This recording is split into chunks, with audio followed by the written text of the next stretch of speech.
No one expected Uchiha Madara to be resurrected again. Just as the Otsutsuki god was about to launch an attack, Orochimaru suddenly brought Naruto a huge gift. He once again used the reanimation jutsu. First came the Hokage of the past generations of the Leaf, along with Jiraiya and Tsukumo Hatake. Then the former members of Akatsuki appeared. Haiden even crawled up from underground. Finally, the strongest of the Uchiha clan emerged, including Madara and Obito. When Naruto saw Jiraiya and Minato, he froze in place. He scolded Orochimaru for disturbing the rest of the departed sages. But Orochimaru explained that he had modified the jutsu with his ninja science, so it no longer required living sacrifices. Only then did Naruto reluctantly accept it. At that moment, Madara awoke. He could hardly believe he had been resurrected once more, this time by Naruto himself. Naruto wasn't happy about it either, but after losing Kurama, he had no choice but to call upon the strength of the fallen in order to stand against the Otsutsuki. Hearing this, Madara chuckled. "Aren't you afraid I'll just break free of this jutsu again?" Naruto immediately replied with firm resolve. "I believe you won't. Because now you understand what true peace means." Madara couldn't help but burst into laughter. Hashirama, however, still carried the weight of Madara's betrayal during the Shinobi World War. Yet with his pride, Madara had no intention of apologizing. Hashirama's temper flared, sage mode markings appearing across his face.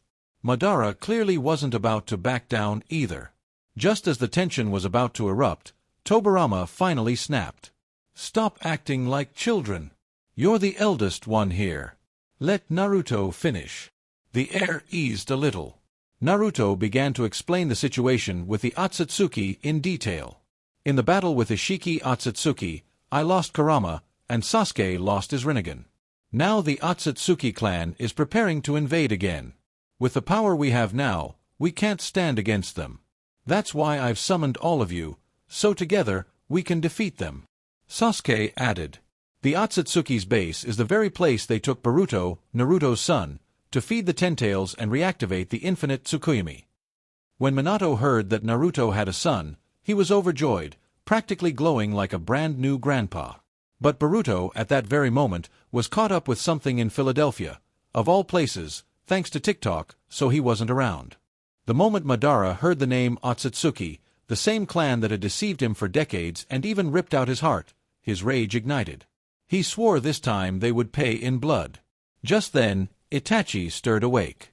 The moment Madara saw those Sharingan eyes and his familiar face, he knew this was the same Uchiha who had interfered with the reanimation jutsu back in the Shinobi World War. But Itachi's focus, as always, went straight to his younger brother. He hadn't expected Sasuke to have gone through so much.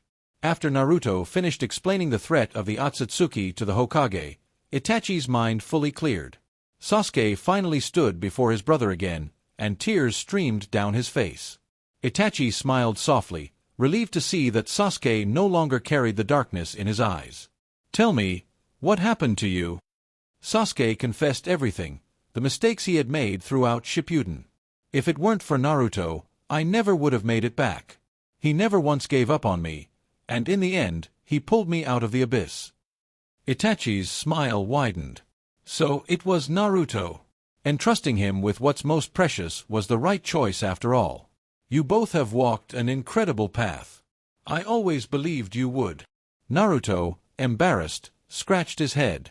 He quickly urged Sasuke to call Sarada over. When she arrived, the sight before her left her stunned. Her father, the unshakable Sasuke Uchiha, was crying. Sasuke revealed the truth to her. Itachi was his brother, the man he had admired since childhood. In his eyes, Itachi had always been the greatest shinobi of them all. Sarada struggled to believe it. "He's really my uncle? Why didn't you ever tell me about him? And why isn't there a single record of the Uchiha clan in the Leaf's archives?" Itachi gently tapped his finger against Sarada's forehead. As the last heir of the Uchiha clan, he believed she had the right to know their true history. Suddenly, the infinite Tsukuyomi flared to life, and memories of the clan's painful past surged through Sarada's mind. She was shaken to her core. She had never imagined her clan's history was drenched in such tragedy. Sasuke grew worried. Perhaps it was still too soon for her to learn all of this. But Sarada wasn't shaken at all. Deep down, she silently swore that one day she would become Hokage and restore the Uchiha clan to glory. Standing nearby, Madara finally realized that the Uchiha clan had been wiped out. His voice dropped, heavy with disdain. Back then, they refused to leave the leaf with me. They brought this disaster upon themselves. He hadn't expected Obito to use his name to carry out such twisted deeds. And right at that moment, Obito awoke. You manipulated my pain over Rin. I'm not done with you yet. The air grew chaotic once more. Naruto, meeting so many familiar faces again, felt both joy and helplessness. Bringing this volatile group together as one united front was no easy task. Fortunately, with Tobirama's sharp intellect, the temporary alliance finally found some common ground. Plans were laid to strike against the Otsutsuki. Though Tobirama disliked working with Uchiha, even he admitted that Obito and Madara were the keys to victory in the coming battle. Another key was restoring Naruto and Sasuke's power. The first step, reviving the Nine Tails. On this matter, Minato already had a method. Naruto was on the verge of reclaiming his peak strength. The process to bring back Kurama was about to begin. After reuniting with Itachi and Sarada, Minato drew upon secret Uzumaki techniques and came up with a way to help Naruto. The first step was to summon the Sage of Six Paths. Following Minato's instructions, Hashirama and Madara channeled their chakra into Naruto inside a sealed chamber. By merging the power of Indra and Asura, Naruto successfully summoned the Sage of Six Paths. When the sage looked upon Naruto and Sasuke again, he couldn't help but sigh in wonder. So, you truly have reached an ending different from Indra and Asura. But at the same time, he noticed something missing from Naruto's body. The Nine Tails chakra, it's gone. What happened? With a heavy heart, Naruto explained. Thanks to everyone's efforts, the shinobi world had 16 years of peace. But with Ishiki Otsutsuki's arrival, that peace was shattered. In the final battle against him, Kurama burned away all his chakra to protect me. The Sage of Six Paths sighed in awe. I never thought you could make the Nine Tails willingly sacrifice itself for humanity. You truly are extraordinary. He turned his gaze to Sasuke standing behind Naruto, only then realizing Sasuke had also lost his Rinnegan. Naruto continued explaining the looming threat of the Otsutsuki god and his desperate plan to bring back the Nine Tails. Of course, the sage knew how it could be done. Hearing this, Naruto was overjoyed. But when he learned that the process required at least a fragment of the Nine Tails chakra, his excitement crumbled into grief. After all, during Baryon mode, every last trace of Kurama's chakra in his body had been burned away. Just as despair began to spread, Shikamaru suddenly spoke up. There might still be one person carrying the Nine Tails chakra, the monk shinobi, Sora, from the Fire Temple. Naruto's heart leapt with hope.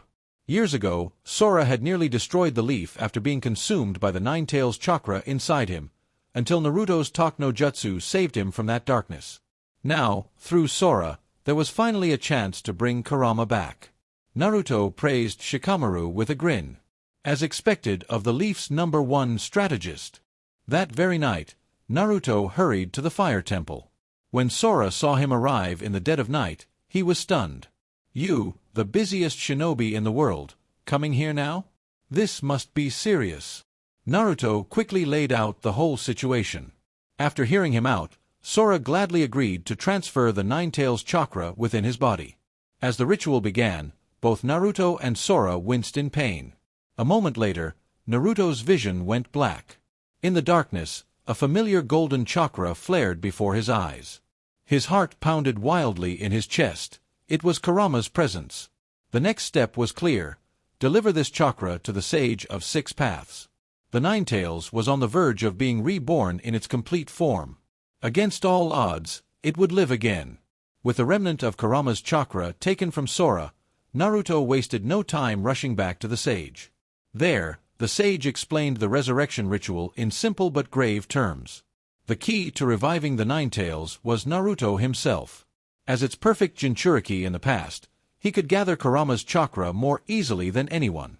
By using Naruto's body as the vessel, combining a fragment of chakra from the other 8-tailed beasts with Kurama's own, there was a chance to bring it back. But that chance would only come once. If they failed, the Nine Tails would be gone forever. With that, the Sage of Six Paths infused the last remaining trace of Kurama's chakra into Naruto's body. To increase the odds of success, he even summoned his son, Asura, to lend his strength. Once again, Naruto descended into the depths of his inner world. There, the 8 other tailed beasts, summoned by the sage, were waiting for him. When Naruto explained his wish to revive Kurama, every single one of them agreed. Shikaku, the one who had always butted heads with Kurama, was the first to reach out his hand. One by one, the other beasts followed. Overwhelmed by their sincerity, tears streamed down Naruto's face. He poured nearly all of his own chakra into the ritual. When preparations were complete, the sage immediately began. In a burst of blinding light, memories of Naruto and Kurama flashed before him, from their bitter hostility to fighting side by side as comrades, to the hardships only Kurama truly understood. When the light faded, the Nine Tails stood revived at last. Naruto wept with joy as he embraced its presence. With Asura's chakra supporting him, the sage succeeded in returning Kurama fully to Naruto's body. Now, Naruto once again possessed the Nine Tails' power, and even awakened a new Kurama mode. To everyone's surprise, Sasuke simultaneously reawakened his Rinnegan.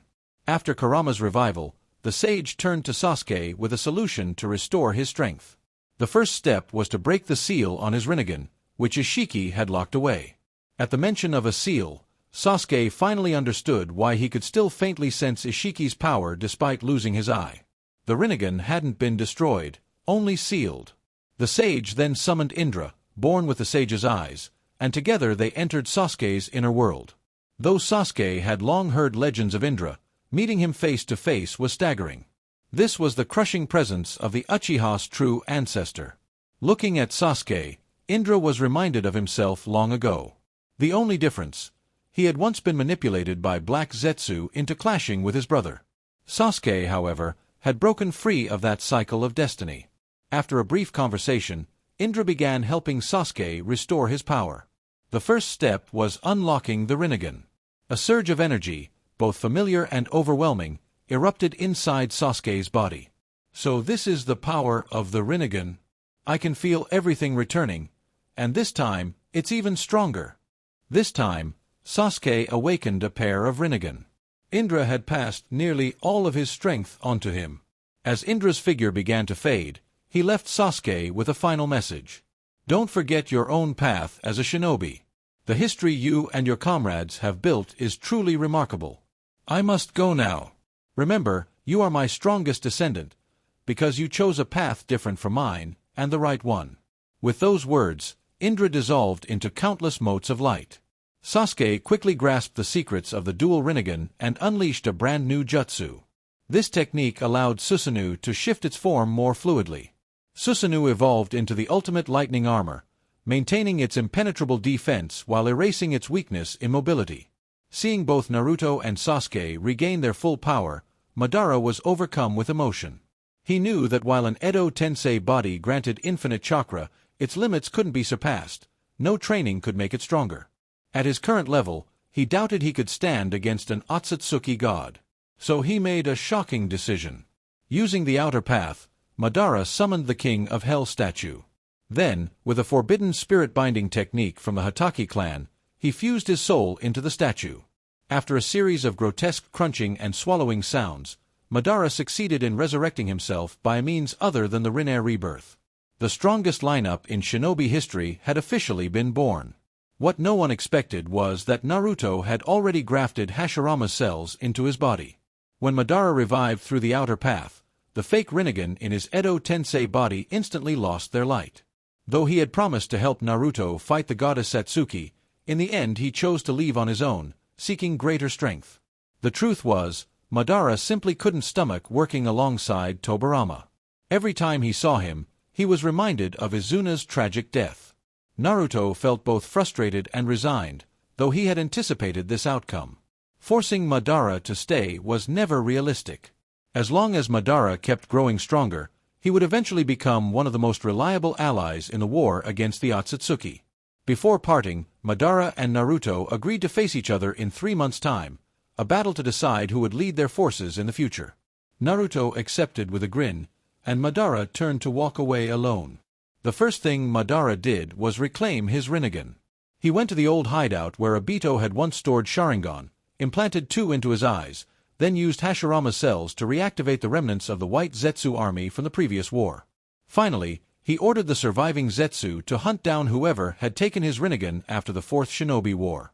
At that moment, on the outskirts of the leaf, Orochimaru suggested that Naruto should first master Hashirama's wood release. With his sage body, Naruto could easily synchronize with Hashirama's cells. Naruto had already been considering this himself. If he wanted to defeat the gods, he couldn't afford to hold back, and Hashirama's wood release was a power he absolutely needed. Before that, Naruto went to meet Jiraiya and Minato. Seeing his master and father again after so many years should have been a joyful reunion, but with the enemy drawing near, the air was heavy with tension. Jiraiya tried to comfort him. Still, if not for the enemy, Minato and I wouldn't have had the chance to see you become the next Hokage. Let your teacher and your father fight by your side once more. Hearing this, Naruto couldn't stop his tears from falling. From this moment on, he and Sasuke would no longer have to fight alone. Later, out on the village's edge, Yamato was busy building homes for the sages using wood release. Watching him work, Hashirama couldn't help but marvel. Wood release wasn't just a weapon, it could reshape the very land itself. Truly, the waves that follow will always surpass the ones before. Once the sages were settled, Naruto headed straight to Orochimaru's lab. Already anticipating his request, Orochimaru brought out the highest-grade Hashirama cells he had cultivated over the years and implanted them into Naruto. As expected, Naruto's body fused with them perfectly, awakening the wood release within. When he finally woke up, he felt as though he had been completely reborn. So this is the legendary wood release. I can't believe I've gained such incredible power. The next step was for Hashirama himself to teach Naruto Sage wood release. Naruto's version of true several thousand hands was about to be born. What no one expected was that Amato had been pulling strings from behind the scenes. The moment Naruto awakened wood release, he immediately asked Hashirama to teach him Sage wood release. Hashirama gladly agreed. In truth, Sage wood release was nothing more than combining one of the 3 forms of Sage mode with wood release. The Sage mode Hashirama used had once been passed down to him by the Red Sage of Kosu. Hashirama asked Naruto to demonstrate the Sage mode he already knew. In just a few seconds, Naruto activated the Myaboku Sage mode. The speed was impressive, but Hashirama quickly noticed, it was still only the beginner stage. At this level, the amount of natural energy he could draw in wasn't nearly enough to unleash the true several thousand hands. Only then did Naruto realize Sage mode had higher levels. Thinking back, it made sense. He had barely started training in Sage arts when he was called back to the village to fight Pain. Later, after syncing with Kurama, he gained massive power, but never went back to refine his Sage training. If there was any place to truly master Sage arts, it was none other than Mount Myaboku. Without hesitation, Naruto summoned a messenger toad and sent word to Lady Shima that he would be heading there soon. Sage Shima immediately used the reverse summoning technique to bring Naruto back to Mount Myaboku. Returning here after so many years, Naruto couldn't help but remember his youth. But now wasn't the time for nostalgia. He quickly explained everything to her. After hearing him out, Shima happily agreed to help. With his solid foundation in first stage Sage mode and his vast battle experience, Naruto had no trouble advancing toward the second stage. Watching how calm and centered he had become, Shima couldn't help but marvel.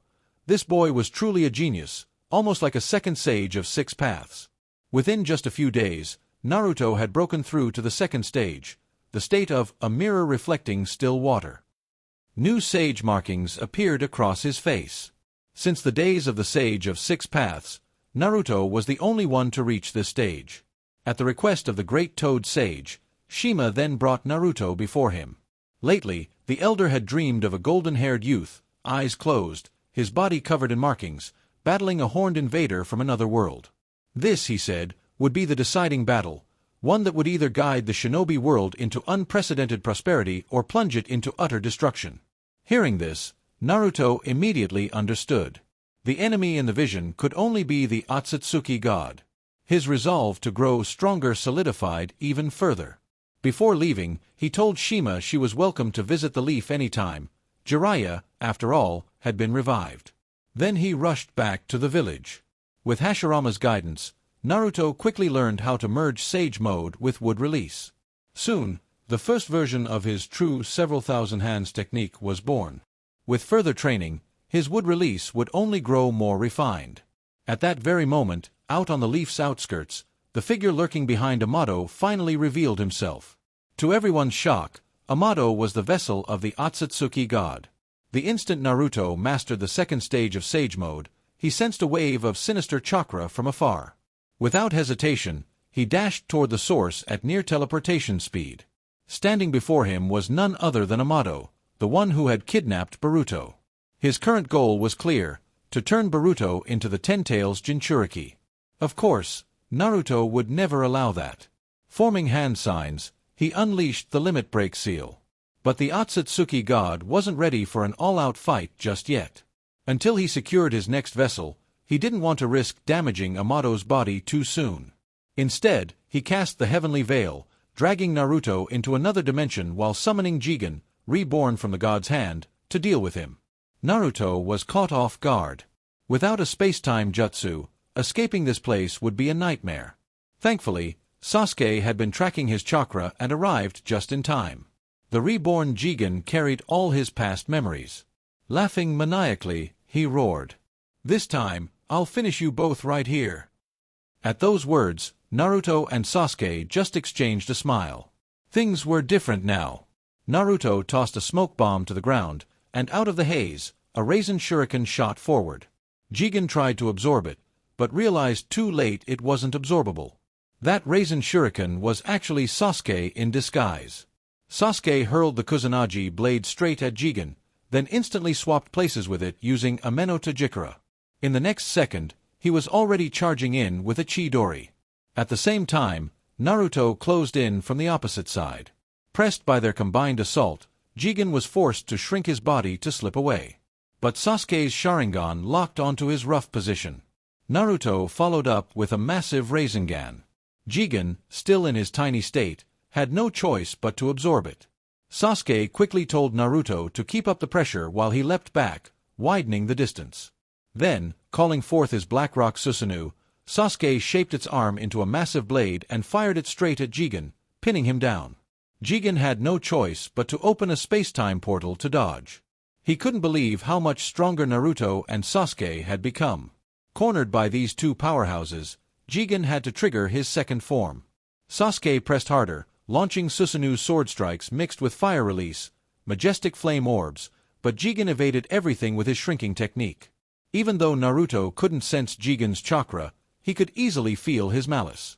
Spotting an opening, Naruto drove a devastating punch straight into him, slamming Jigen into the ground. Before he could recover, Sasuke unleashed his complete Susanoo. With both Rinnegan blazing, 9 Chibaku Tensei spheres formed around Susanoo and rained down on Jigen all at once. There were too many, he couldn't shrink fast enough. Forced into the air, he countered by attacking Susanoo directly. In the past, one kick would have shattered Sasuke's Susanoo, but this time, Sasuke was ready. He used a new ninjutsu to alter Susanoo's form mid-battle, catching Jigen off guard, then immediately restored the full-body Susanoo. Its colossal fist smashed into Jigen with crushing force. From there, Sasuke and Naruto each charged their ultimate techniques. Together, they unleashed the 6 paths, Heavenly Deva Colossus. When the smoke cleared, one of Jigen's horns had been broken clean off. Without hesitation, Naruto summoned the true Thousand Hands. Jigen tried to shrink the gigantic wooden construct, but failed. Wood Release was alive, it couldn't be shrunk. The towering Buddha palm came crashing down, and Jigen's clone body was reduced to ash. This was the true power of Naruto and Sasuke now. After that battle, Naruto realized his biggest weakness, space-time jutsu. He made up his mind to learn the Flying Thunder God technique from Minato. Elsewhere, White Zetsu finally uncovered the location of Madara's Rinnegan. Madara was about to make his move. In Boruto, Naruto Next Generations, who could possibly stop him? Back during the Great Ninja War, before Hashirama ascended to the Pure Land, he transformed into a massive tree over Madara's corpse, burying him deep underground. That should have been the perfect ending for both Hashirama and Madara. But Inoki, knowing Rinnegan completely countered particle style, secretly returned to the battlefield after everyone left. He took Madara's Rinnegan and hid it in the deepest part of the stone village. When Madara learned of this, he smirked, "That brat Inoki really has grown." Without wasting time, he set out for the stone village. On the road, he saw thriving villages scattered across the ninja world. For a moment, even Madara had to admit, that kid Naruto has done a fine job keeping the shinobi world together. That night, Madara appeared on the outskirts of the stone village. But the moment he revealed himself, the village shinobi detected his presence and quickly surrounded him. Madara swept his gaze around, then scoffed. "Impressive. Looks like you knew I was coming. But it doesn't matter." He clasped his hands and unleashed fire style, majestic destroyer flame. A roaring sea of fire surged toward the defenders. Startled, the shinobi scrambled to throw up earth style, earth flow ramparts. Together, they barely managed to hold back Madara's opening move. Madara raised an eyebrow.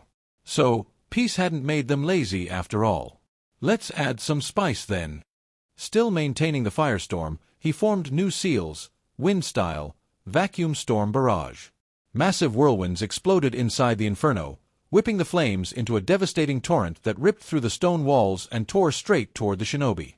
In that split second, Huang Tu and Kuratsuchi slammed their palms to the ground, casting earth style, mountain earth technique. Two colossal domes of rock erupted from the ground, holding back the raging firestorm. Madara chuckled. So, even after Inoki, the stone village still has a few worthy shinobi.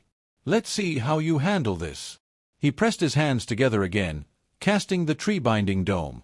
A gigantic tree burst from the earth, rolling toward the defenders. Gasps and shouts erupted. Was this truly the power of Naruto's world? When the smoke cleared, the stone shinobi were battered, some wounded, but no one dead. It was obvious Madara had held back. Only then did Kuratsuchi realize who the intruder was, Uchiha Madara himself. Nobody expected Kakashi to run into Obito, resurrected through Edo Tensei. After Naruto and Sasuke unlocked their new powers, Naruto brought Obito and the other sages back to the Leaf Village. The moment Kakashi saw Obito, he froze in place. The weight of all the years, all the distance in time and space, hit him so hard that words couldn't capture it. Obito was glad to see everyone again, but as the man responsible for the Fourth Great Ninja War, he felt he didn't deserve a second chance at life. Naruto, however, smiled and said with a teasing tone, "Everyone forgave you long ago. Yeah, you messed up in the past, but without your help at the very end, we never could have beaten Kaguya. Honestly, I even styled my hair like yours in your honor." Seeing Naruto standing there as Hokage, Obito couldn't help but smile with pride. But Kakashi's heart still ached. He felt he was the one who should be apologizing for failing to protect Rin. Obito told him to stop blaming himself. He'd already met Rin in the afterlife and finally learned the truth about her. At that moment, Minato stepped in and said, "Don't dwell on the past anymore. Kushina and I forgave you a long time ago. What matters now is helping Naruto stand against the Otsutsuki. Your strength is something he can't do without." Moved by everyone's words, Obito finally let go of his guilt. He even came up with a way to help Kakashi regain some of his lost power. Using Kamui, he entered Kakashi's spiritual world and left part of his own chakra behind. Thanks to that, Kakashi gained what was basically a double Kamui trial card, giving him 3 uses of Obito's Mangekyo ability. Meanwhile, after wreaking havoc in the stone village, Madara finally reclaimed his Rinnegan. When he returned to his hideout, White Zetsu surprised him with coordinates to a mysterious dimension, one that Sasuke had once linked to the Otsutsuki clan's secrets. Opening a portal, Madara was stunned to find a young 10 Tails. But its chakra was nowhere near the monster that appeared during the Fourth Great Ninja War. Then he remembered Sasuke's warning. The Otsutsuki's goal is to capture Naruto's son and use him to feed a 10 Tails. Which means, this one must still be a juvenile. Madara thought about becoming its Jinchuriki but quickly realized this infant 10 Tails wasn't strong enough yet. Instead, he forced the beast into a summoning contract and sealed it inside his Rinnegan space. From then on, whenever he needed it, he could summon the 10 Tails into battle. At this point, Out on the outskirts of the Hidden Leaf, with Minato's help, Naruto finally mastered the flying Raijin. And just in time, Madara had been resurrected, and their long-awaited showdown was about to begin. Once Madara reclaimed his Rinnegan, the day of their promised battle arrived. The two met at the Yellow River Plains in the Land of Fire. Madara formed his seals and unleashed majestic destroyer flame, a roaring sea of fire surging straight toward Naruto. Naruto just smirked and created two shadow clones. While his real body used toad oil, the clones added wind and fire release. Together, they ignited the 5-style Great Fire Annihilation, an inferno fueled by wind that clashed with Madara's flames, creating a storm of chaotic fire. Madara was caught off guard. This kid's chakra had grown even stronger. While he was distracted, Naruto's clones used Earth-style, Earth Core to throw him off balance. In that instant, the real Naruto was already in the air, charging up a super giant Rasengan. But even that perfect teamwork wasn't enough to outpace Madara's speed. With a single motion, he summoned forth his towering blue Susanoo.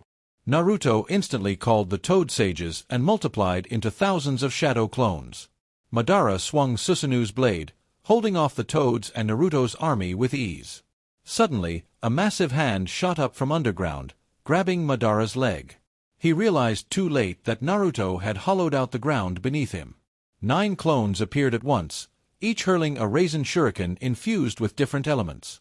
Just as the storm of blades was about to swallow him, Madara used his Rinnegan to swap places with his own shadow, leaving the decoy to be destroyed. After crushing the underground clones, he resurfaced. Forming seals again, Madara unleashed Heavenly Star Collapse, summoning a massive meteor that blotted out the sun.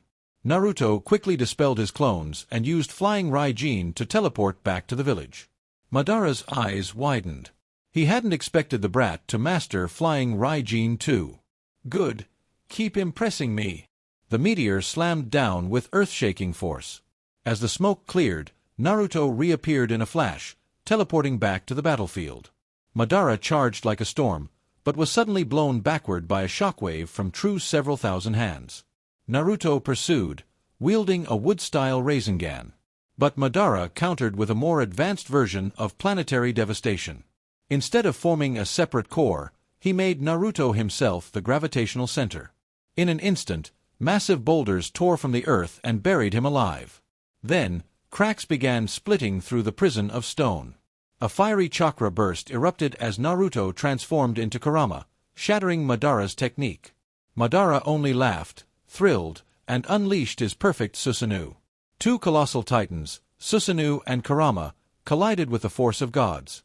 Kurama's eyes burned red with fury, as if demanding vengeance on Madara. After a furious exchange, Madara's Susanoo landed a crushing blow that sent Naruto flying, then immediately hurled an enormous fireball. Naruto dodged midair, leaping side to side, but Madara predicted his landing spot and swung Susanoo's blade down. At the last instant, Kurama's tail blocked the strike.